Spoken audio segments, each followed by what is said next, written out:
Under Western Eyes by Joseph Conrad. Part 1. To begin with, I wish to disclaim the possession of those high gifts of imagination and expression which would have enabled my pen to create for the reader the personality of the man who called himself, after the Russian custom, Cyril, son of Isidore, Kirilo Sidorovitch Razumov. If I have ever had these gifts in any sort of living form, they have been smothered out of existence a long time ago under a wilderness of words.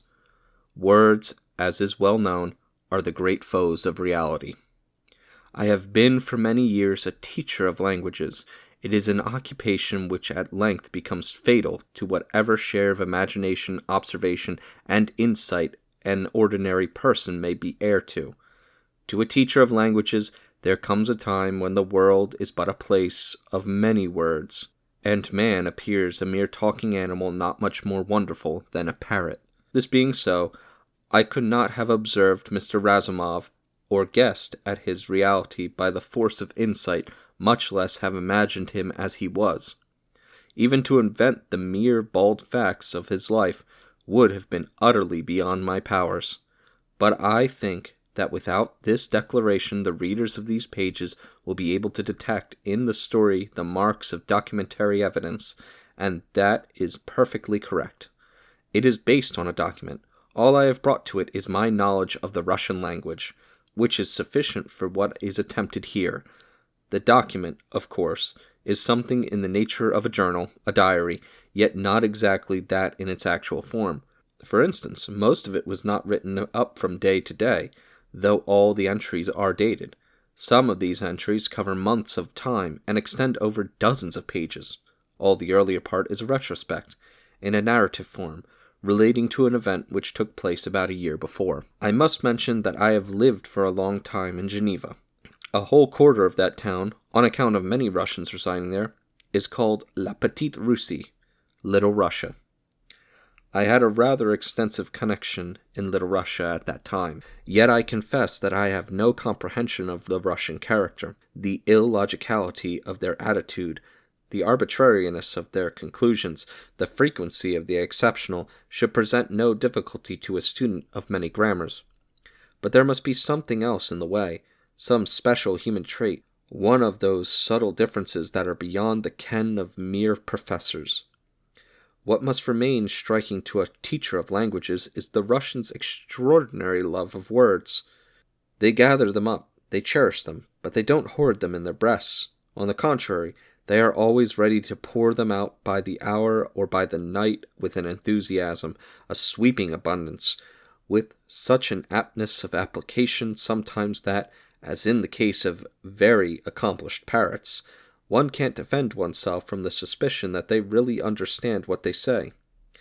There is a generosity in their ardor of speech, which removes it as far as possible from common loquacity, and it is ever too disconnected to be classed as eloquence. But I must apologize for this digression. I would be idle to inquire why Mr. Razumov has left his record behind him. It is inconceivable that he should have wished any human eye to see it.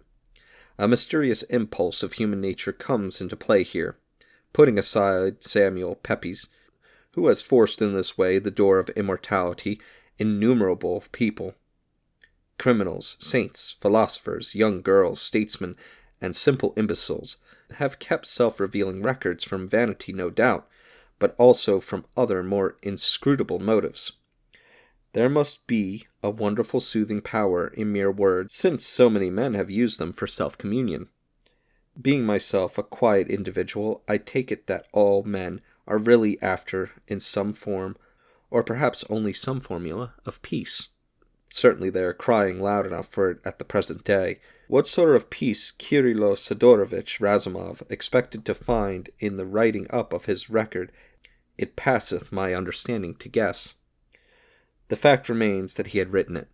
Mr. Razumov was a tall, well-proportioned young man, quite unusually dark for a Russian from the central provinces. His good looks would have been unquestionable if it had not been for a peculiar lack of fineness in the features. It was as if a face modeled vigorously in wax, which some approach even to a classical correctness of type, had been held close to a fire till all the sharpness of line had been lost in the softening of the material. But even thus, he was sufficiently good-looking. His manner, too, was good.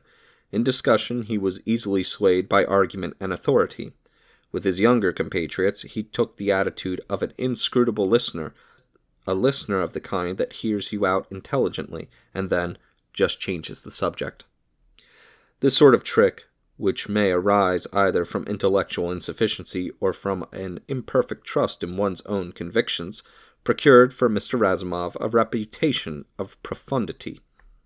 Amongst a lot of exuberant talkers, in the habit of exhausting themselves daily by ardent discussion, a comparatively taciturn personality is naturally credited with reserve power.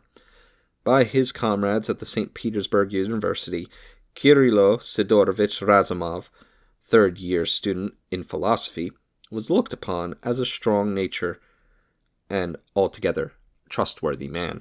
This, in a country where an opinion may be a legal crime visited by death, or sometimes by a fate worse than mere death, meant that he was worthy of being trusted with forbidden opinions. He was liked also for his amiability, for his quiet readiness to oblige his comrades, even at the cost of personal inconvenience. Mr. Razumov was supposed to be the son of an archpriest, and to be protected by a distinguished nobleman, perhaps of his own distant province. But his outward appearance accorded badly with his humble origin. Such a descent was not credible.